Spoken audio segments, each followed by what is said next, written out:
The internal combustion engine. I love the internal combustion engine. I rebuilt my first one in the 7th grade.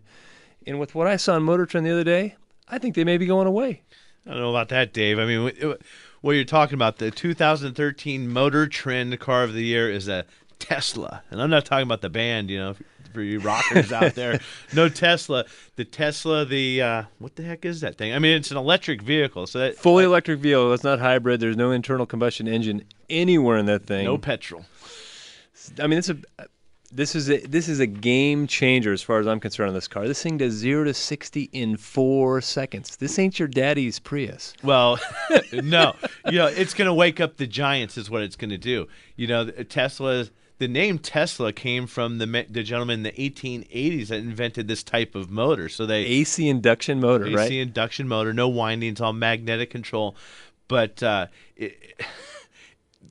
guarantee the big three, the big five, whatever you want to call the Japanese manufacturers, well, they've already got their attention because Tesla has a partnership with Toyota, and all the big guys are buying from the Silicon Valley car manufacturer now. The technology. Cars are coming out of Silicon Valley. No longer is Detroit going to be the Motor Mile, the capital of the world, huh?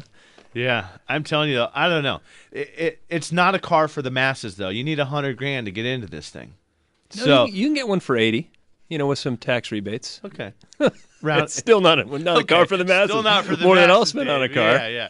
Well, on an electric car, there's something, and it's faster than all get out. I mean, 0 to 60 in, what was it, 4 seconds? Or runs a quarter mile in 12 seconds at like 120 miles an hour. That has got to have just huge torque.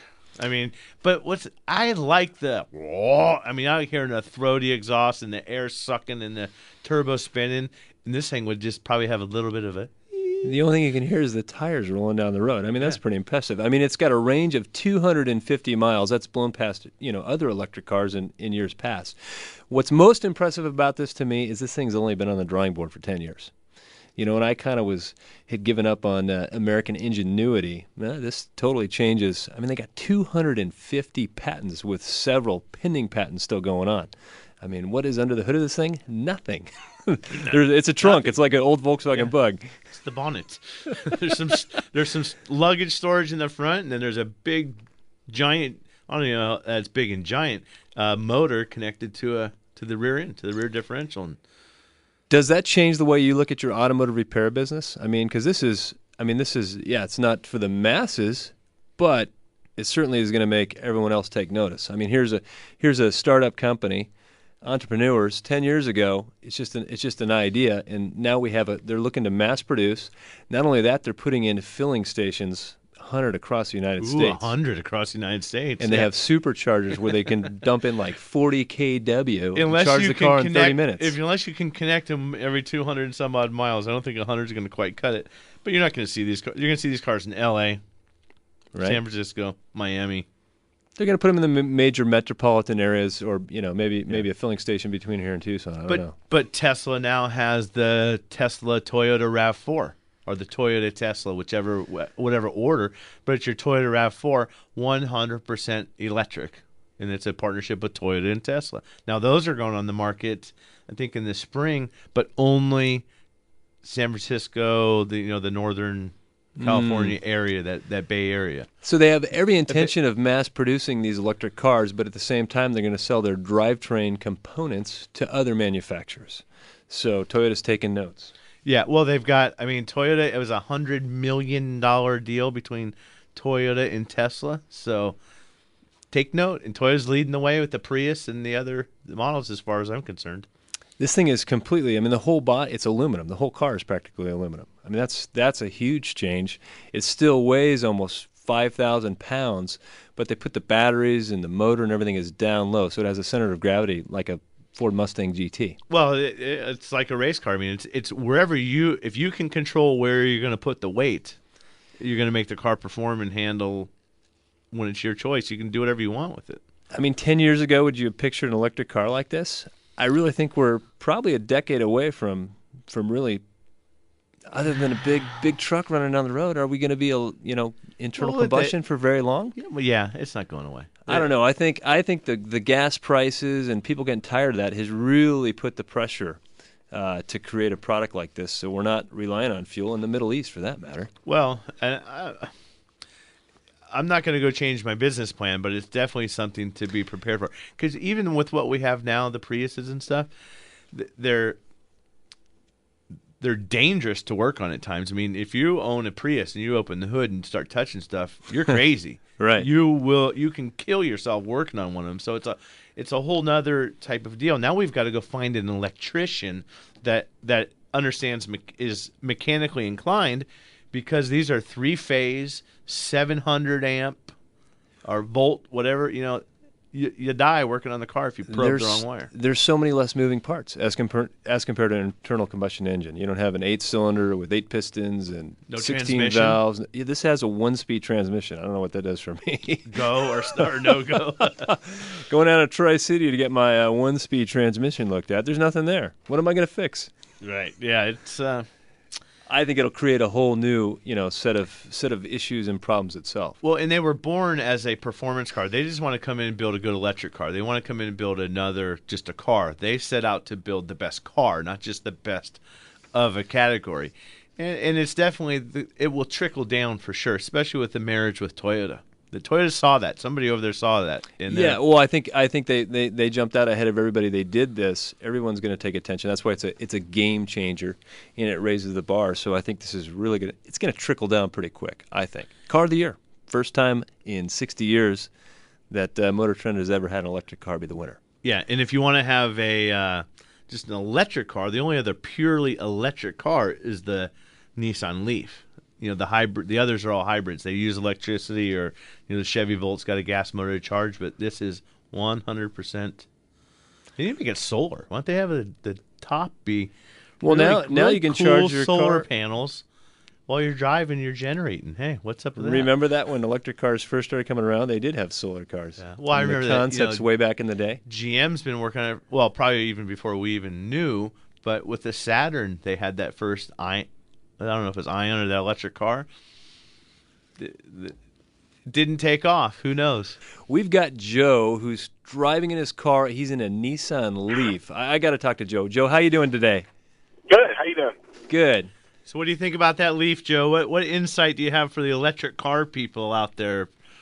Oh, I love it. I live in Buckeye. I drive by the airport every day, 39 miles one way. They let me plug in over there to make sure I got a good charge on the way home. I probably spend like $30 a month in electricity. And that's your increase at home is where you see the $30 pickup is where you've kind of calculated that? Yeah, well, I have solar on my house too. There's so many advantages to it. I mean, I pay $30 a year for registration, right? Compared to $500 for a new car.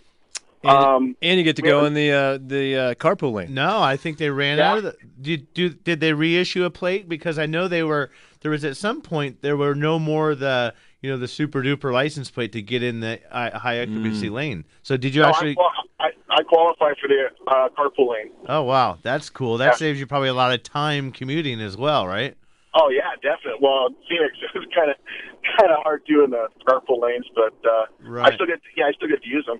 Now, what year is your Leaf, and what did you pay for it? And I was talking to a lady the other day who was going to go down and look at leasing one for a couple years. Are you leasing this one? No, I went and bought it outright. I pay about $400 a month for it, but I was paying $400 a month in fuel just to go back and forth in my Ford truck. Have you had now, besides going and back and forth to work, is there a resource that you've been able to find where you can identify where there's charging stations? And then do you have to... Oh, yeah. Sorry. No, and then do you have to pay to use them, or that's just APS or the whatever vendor offering that up as a service? No, there's a company called Ecotality that's putting in all these Blink chargers all over the city. I can go to any one of those, and it probably costs me about $3 to charge up. It's $1 an hour to charge, and they're high amp. They're 40 or 30 amp chargers. Wow. And they'll charge it from empty in probably 4 hours.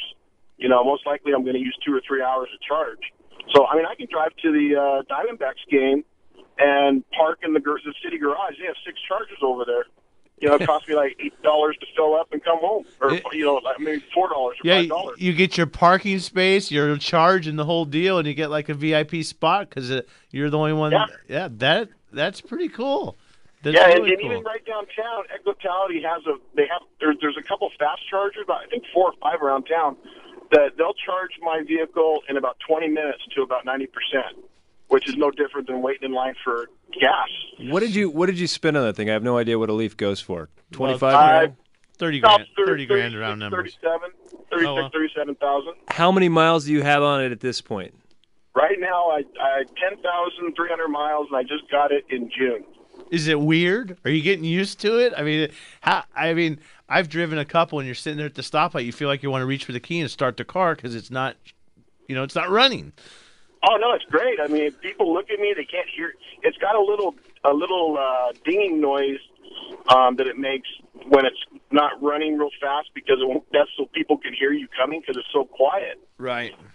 Well, Joe, we sure appreciate the phone call and letting us all know about the Leaf and your Leaf experience. Oh, and on top of that, the air conditioner is like a refrigerator. That's the primary reason why I bought it. Also, is the air conditioning. It works. Serious. Huh? I would have thought the opposite. No, I'll go pick up my kids at school, and I'll be sitting there in line using zero electricity while the air conditioner is running, while all these cars are idling, waiting for their kids to be picked up. I can run in the store. I just get out of the car and lock it. I just leave the air conditioner on and go inside and get whatever I need and come back out when it's hot. Now, real quick, are you a green type of guy, or is this a new thing for you, or did you just? I'm green. I'm green when it saves me money. Okay. He saves green. That's what I got. I got solar on my house. I have another electric van that my wife drives around town. I have a 2010 Ford Crew Cab for our fifth wheel that sits in our backyard with a full tank of gas. In fact, Progressive Insurance, they put one of those things on my thing to monitor my driving. This truck sits in the backyard, so apparently to them, I don't drive at all. Now, how was that? Was one thing I was wondering. I know that Tesla would be out of control on insurance because it's a supercar basically. But what happened to your insurance rates on the Leaf? Oh, it's fine. It's just it's probably I'm not sure exactly, but it's the same. It's similar to a car. Okay. It doesn't go up at all. Cool. Well, thanks again, Joe. We sure appreciate it. Let's go with Brian in Phoenix. It looks like he's got a 2007 Ford F150. Go ahead, Brian. You're on Bumper to Bumper Radio. I can guarantee there's no electric motors in that, though. Go ahead, Brian. Hello. You're on Bumper to Bumper Radio. Okay, great. Thank you. Hey, my truck's got I've got a brake problem. I bought this truck brand new. And at about 20,000 miles, I started getting pulsation in the brake pedal. So I took it into the dealer, and they said, "Yep, you've got for whatever reason warped rotors or whatever. The run out was bad." So they machined them down. They changed from, I believe, they went from semi-metallic pads to metallic pads. Said, "Brian, this will fix it all. Have a good day." Down the road I go. Now I'm at 45,000 miles, and guess what? My brakes are shot. Now, when you say shot, what do you mean shot? Shot meaning, shot as in the pulsation is just unbelievable. Coming off the freeway down to a red light, holy cow, man, you can't keep coffee in a cup. Okay, who else is working on the car besides the dealer? Anybody doing tires, rotating the tires or anything like that? I had to buy 2 new tires, and they're on the back, and that was maybe about 6 months ago. Okay. Those replaced stock tires that had been on there the whole time. So right. Well, anytime you're going to get a vibration on the braking or a pulsation, it's because we've warped the brake rotors. Picture an old record player with the needle bouncing up and down on the record player on the turntable, and then you clamp that, and all of a sudden that's going to start shaking. So that's what's happening. You apply the brakes, it shakes the front end, and you're going to get that brake warpage from too much heat in the front brakes, which could be a sign that there's something wrong with the rear brakes. Although I doubt it. I doubt this truck has drum brakes on the rear. It probably has discs, so there's no adjustment there. The other thing that I was going to say is you get people, tire stores, tire shops. The big tire shops are good about it, but if you're not putting the tires back on using a torque wrench and getting the right torque, you can warp and damage the rotors that way as well. And I'm sure the Ford dealer has it because it's a requirement to be a Ford dealer, but you have got to be using an on-the-car brake lathe to make sure you're getting a true cut of the brake rotor to get everything true and it's machined to the rotor, not to the hub of the machine. Well, we didn't ask Brian what kind of driver he was. Maybe he's a 2-foot driver. I mean, there's some people have these, just repeated, every 20,000 miles the rotors are warped and the thing's, vibrating as I come to a stop. Yeah. Is it because I'm driving the car too hard? Could be driving habits. I mean, I'm an aggressive driver. And sometimes we just create our own little deals. That's not a good thing or a bad thing necessarily. It just may be the way it is on this particular truck. So somebody needs to look at it. Maybe a fresh look. You're clearly out of warranty, so maybe one of the great shops on bumpertobumperradio.com will be able to help you. Let's go with, looks like, which one we got there, Matt? We've got on an 03 Ford Focus, we've got Whitey. Go ahead, Whitey. You're on Bumper to Bumper Radio. Yeah, hi. You're on. What can we do for you help you with on your Focus? I got a 03 Ford Focus SVT 6-speed and 2,500 to 3,000 RPMs. I get a miss or hesitation in all gears. And as it warms up, it kind of goes away. Is there any warning lights or fault lights on the dashboard coming on or anything? No. Nothing on. It's in that power band no matter what gear it is. Pardon? It's in that RPM range regardless of the gear that you get a misfire or a hesitation? Right. Okay. And how many miles was on it again? 138. Ooh, 138. 1,000. Okay. Well, that's one of those things where what we need to do is drive it and duplicate the problem. Somebody has to experience and feel, find out what's going on. It very well may not be an ignition misfire or you say hesitation, I say misfire. The computer would typically pick that up. If it doesn't, then we need to do what we call on Fords, do no code diagnosis or what they call mode 6 diagnosis, where we can go in and look at the background and see what's happening and use different data that you don't just normally pull up and it says, engine temperature this. There's more dissecting to do and getting into some deeper testing. But it very well may be something goofy like worn motor mount. You can have the engine tube flex or the air intake tube flex and you miss the mass airflow sensor. All kinds of weird problems. So someone's going to get in and diagnose that, but we're not going to be able to point you any direction as far as what to look for or what to check. Yeah, that's going to be somebody needs to feel that, and once you get a sense or a technician, a seasoned technician, can actually see or feel what you're talking about, then they'll have a better idea of what direction to start heading. Let's go with Joseph in Santan Valley on a Corolla. Go ahead, Joseph. You're on Bumper to Bumper Radio. Hi, how you fellas doing today? Great, thank you. Hey, I bought this here Corolla 6-7 months ago. I had it 2 days. It died on me. Take it to a shop. Guy tells me your harmonic balancer broke. I said, okay. Said it'll be 1,000. Said, fine. He fixes the harmonic balancer. Then he tells me, well, you know what? I think you smashed all your valves. I said, well, can't you tell me that before you put this on? No, got to put the harmonic balancer on first. So he took the 1,000 from me after he did that. Pulls the covers. Oh, all your valves are smashed. 1,600 more. I already was into him 1,000, so I give him 1,600. Now I got it. Check engine light won't come off. They don't know why. Can't figure it out. And I keep having to put oil in the dang thing. There's no oil under my car. Not smoking. I don't know what's up. They don't know what's up. I finally got an attorney so. Well, I think getting an attorney won't necessarily help you right now. What we've got to do, what you've got to do, somebody needs to do is find out what's wrong with the car. Now, you've given the shop chances to work on it. It sounds like they've given ample opportunity. If they've thrown thrown the towel in, so to speak, you need to get your documentation as to what happened, why they did what they did. Get your receipts, get that information, and then you need to find a shop that you can go talk to.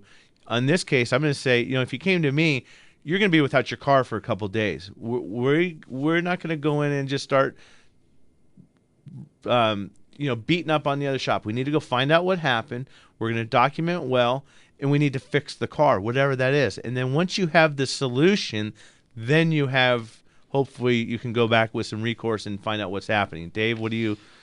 Well, I mean, you're right on the money there, but He talked about a harmonic balancer, and all of a sudden he's got bent valves. So I wasn't thinking it was a harmonic balancer. I was thinking maybe we had a timing belt issue, and we've talked about timing belts in shows past and how, he said 100,000 miles, I think he mentioned, that maybe a timing belt broke, and that's why the valves are bad. And I've seen that where cars come in on tow trucks to shops, and let's say it's got a broken timing belt. Well, we don't know if the valves are bent for sure or not. Some motors we know are valve crashers. Well, yeah, some that are valve crashers or valve benders because when the timing belt breaks, interference in the engine with the valves and the pistons, it bends the valves. Some of these Corollas, I don't know a 2000 off the top of my head. Some of the Corollas have timing chains too in this era. But to have a broken harmonic balancer, that's not going to make their car stall unless the weight, the balancer slid off and damaged the belts. Something doesn't make sense. Maybe they did just miss it the first time. I would go back and ask for all your parts. If you don't have them already, ask for your parts. Go to a shop, bumper-to-bumperradio.com. If you're looking, there's a couple out there in your area. Probably plan on being without the car for a couple of days. Take it in, talk to them, give them the details, and you're going to have to pay the money to fix it and then sort it out and go fight, battle the battle later. There's one thing I don't want to miss here, and that's diagnosis. I do feel the heartburn. People have heartburn about having to pay for diagnosis. When they come to shop, well, they want $100 to tell me what's wrong with it. That's because we're responsible for our diagnosis. It takes time to figure it out and to see what's going on, and you should be willing to pay for that so that we're not in this situation here. So we've taken the time to figure out what's going on, to truly diagnose it, because we're going to be responsible for it if you pay us for it, and then to make recommendations and say, this is what's going on, this is what has to happen, and you need to be aware there may be a repair beyond this. Let's say in a timing belt, for instance, because we may replace a timing belt thinking, hey, let's just see how it goes. We may have got lucky, and maybe the valves aren't bent, but let's try the timing belt first. Well, and you talk about diagnosis and testing. I hate to say diagnosis, it implies a conclusion. We're going to do test until we know what's wrong. But sometimes we'll just go put a timing belt on a car. You can quickly get in there and not replace all the other components and put a timing belt on and see if it starts up. The other way to be 100% positive is to do what's called a leak down test. We're going to remove the cylinders. We're going to go to top dead center on every single cylinder. Or we're going to remove the spark plugs, Go to top dead center on every cylinder and pressurize, say 100 pounds of pressure in the engine, and we're going to see where the air is leaking out. Is it coming out the exhaust pipe? Is it coming out the intake manifold? Or is it coming out of nowhere? Nowhere means there's no bent valves. But even to do that test on some cars can be a couple $100. So you have to, sometimes it's appropriate to say, it's a $200 guess to do a leak down test. We can get it. We're already going to have to pull the head off or do a timing belt if it did break. Let's get it apart. Get just the belt on there. No water pump and all the stuff that you normally do. Just going to install the belt. See if it fires up because we don't have to put the whole thing back together. Well, yeah. Sometimes the diagnosis is worse than the cure. In which case, hey, maybe we don't do a full-blown diagnosis when we got a pretty common pattern failure, that type of thing. But we can get fooled by seeing patterns and just jumping right to conclusions. Well, the other thing that I like to see on the invoices, and people accuse me of taking too much. People in the industry, oh, you write a book. I want everything documented. That invoice is a journal of this entire transaction. So if you ever go to a repair shop and you pick up your car after, say, having the timing belt replaced, and it just says replace timing belt, $400, and it's got a list of parts, to me that's completely unacceptable. I want to know why. We removed the belt, we found a broken timing belt, yada, yada, yada. Here's why we're going to do what we do, and then here's what we did to fix your car. We replaced this, we installed this, we refilled the radiator. You have to make Well, when there's a problem, it's good to have it in writing. And here's what we did. We call them the 3 C's in our business. That's going to be the customer's concern.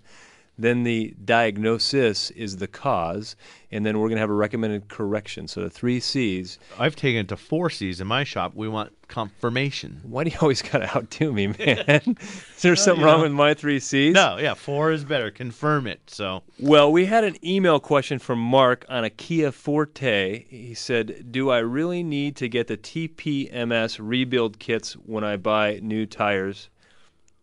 Does he need to get them? Do you need to do them? No, you don't need to. You don't have to. I would call it insurance. Well, the tire's only as good as its weakest link, and we've all bought valve stems or seen the valve stem charge on the bill when we buy tires.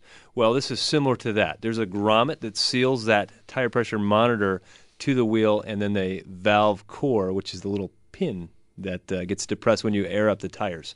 So I've seen it anywhere from $8 to $12 for the rebuild kits. It's nothing extensive. Is it optional? Yeah, I think it is optional. But I don't know. I might skip on my first set of tires, and then maybe do it on the second one. But they're marketing behind the sale. I did some mystery shopping of what people charge and do, and what they're saying is not necessarily accurate. They're not being malicious about it, and we can talk about that later. Up first this segment, let's go with Alfreda in Phoenix on a 1993 town car. Go ahead, Alfreda. You're on Bumper to Bumper Radio. Well, I have this light where it comes on the panel, and it announces that I'm having a brake lock. Okay. And I haven't. It hasn't been that long. I would say about a month and a half to 2 months. Tell me what color that light is. It is kind of an amber light. Okay. And does it say ABS or anti-lock? It says anti-lock. Okay. Well, that's not really that big of a deal. I mean, the anti-lock brake light that comes on, it's an amber light. Amber's, of course, caution. If it was a red brake light, you would want to stop. Amber, it just means caution. There's a problem. You need to get it into your shop that you use, and if you have a regular shop, just take it to them. Tell them what's going on with the car, and there's some common things that go wrong. You can have speed sensors that can cause anti-lock brake system light to come on. Low brake fluid can cause it, but you would typically get the red light to come on as well. The control modules or the electronics of the control valve go bad, and you can get those actually fixed. We have a service that can fix those. Instead of replacing the whole thing, we can typically repair them for a tenth of the price. So not a big deal. Should be something that any one of the shops around can fix. Any bumpertobumperradio.com shop for sure. And it's not like you're going to lose your brakes. When the ABS light is on and the anti-lock braking system is not working, you just revert back to a conventional brake system. So there's no concerns that way. Well, I know we brought this up before, but to your point in the color of the bulb, there's red lights, warning lights. Red lights are serious, like pull over now type of lights. And then there's yellow lights, which are less urgent but tell you there is something going on. So if your check engine light comes on, it doesn't mean you got to stop driving right now. Don't go to the ER. Just, relax and get in when you can. But you need to get into the shop so they can check it out. But if you've got an engine overheat or a check gauges light, shut her down. Let's get pulled over. So right. Now, red lights are bad. The only addition to that, on the check engine light, if the check engine light's flashing, you also need to stop driving too, because that will indicates a misfire. You ruin the catalytic converter, and typically those are big bucks. Well, thanks for the call. Let's go with, looks like, Phil in Mesa on a 2012 Caravan. Go ahead, Phil. You're on Bumper to Bumper Radio. Yes, sir. I just acquired a rental return Enterprise van with a little over $29,000 on it. I'm really happy with it, but I got to looking for a place to either add or check transmission level, fluid level, and they said there isn't any. My mechanic said the same thing, and the book doesn't show any place. It's a top secret location that only Dave knows about. To be honest with you, on a 2012 Caravan, I'm not specifically sure the location of it, but they've taken, it's almost across the board, across all manufacturers. They've eliminated the dipstick on the transmission, and usually it's a fill from the bottom. So there'll be a plug or port either on the pan of the transmission or on the bottom side of the transmission. And the way you check it, and there is going to be instructions on how to check the transmission fluid. It may not be in your owner's manual in the glove box, but we as technicians will have a place to look that up. And usually it means plug in with a scanner, verify transmission temperature, fluid temperature, and then see, when you open up that plug if anything comes out. Yeah, and what we do, Phil, is we have in our shops, sometimes there'll be a stem and there's no dipstick, and we have the dipstick. We buy a dipstick for different manufacturer cars. So like Dave said, you've got to go in and know the transmission temperature, the fluid is exactly, I'm going to make up a number, 192 degrees. And at 192 degrees, then it should be at X on the chart, or it should be at C on the chart, or whatever level. If it's only 180 degrees, it's going to be a different fill level. So that's really not thing that the guy at home can check and service anymore. And it really is intentional, because I think the manufacturers don't want you as the common consumer tinkering with the transmission, putting an additive in there, doing something different. And then maybe it's a cost savings too, because to me it's ridiculous. I got to have a transmission dipstick for a Chrysler product, then I got to have a transmission dipstick for a Mercedes product.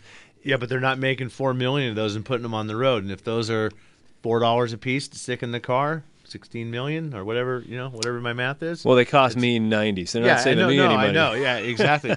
and that's just another common myth, though, too. And we hear it in the shop a lot. I was at XYZ, or I went here, and they said it's a sealed transmission. You don't do anything with it. No, it's not sealed. You just can't check it yourself really easy. A properly equipped shop can. Well, thanks for the call, Phil. Let's go with Justin in Gilbert on a 2007 Corolla. We're going to have to go quickly. Go ahead, Justin. Hi, I have a question about a rear alignment. When I took my car to the alignment shop, they told me that the back wheels need to be aligned, but that there's no adjustments they can make, and they have to put in like some type of a shim. And I'm wondering if it's worth it to do that. They told me it was more expensive than it was worth, but well, I don't know if they're the ones buying the tires on your car. So really what you need to do is monitor the tire condition.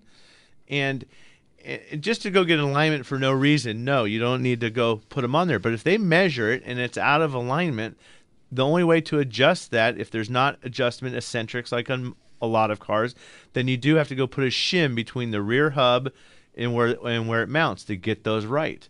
And it is worth it, because if you're ruining tires or you have a noise driving down the road because your tires are chopped up because of the alignment, it's absolutely worth it. It's a 2007 car.